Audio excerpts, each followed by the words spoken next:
السلام عليكم، مرحبا بكم في فيديو جديد في ماستر باور بي اي. هذا الفيديو غادي يكون تيوريك، يعني غنحاولو نشوفو هاد الامور النظريه. في الفيديو اللي قبل كنا شفنا السينتاكس ديال لونغاج دات، وكنا شفنا لي زوبيراتور. في هاد الفيديو غادي نشوفو لي فونكسيون ولا الفونكشن كاتيجوريز اللي في هاد لونغاج دات. كينقسمو لخمسه ديال الاقسام. كاينه لي فونكسيون في الماتش، في اللوجيكال، في التكست، في الفلتر، وفي الدايت ولا التايم ولا الوقت. بالنسبة للماتش فراه كاين دي فونكسيون اللي باينين بحال الصوم، بحال الافيريج اللي هو الموين، بحال الماكس، بحال المين، بحال الديفيزيون. هادو دي فونكسيون باينين، وبالنسبة للناس اللي تيخدمو في اللوجيسيال اكسل فراه تيكونو ديجا تعاملو معاهم عارفين.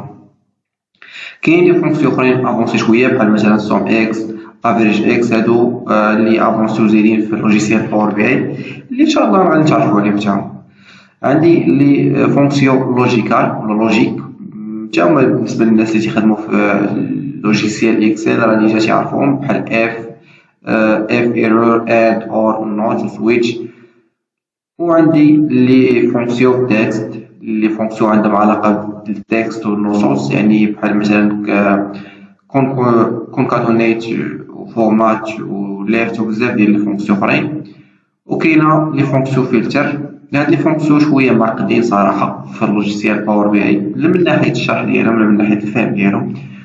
واخر حاجه عندنا لي فونكسيون ديت اللي عندهم علاقه بلوطون الوقت.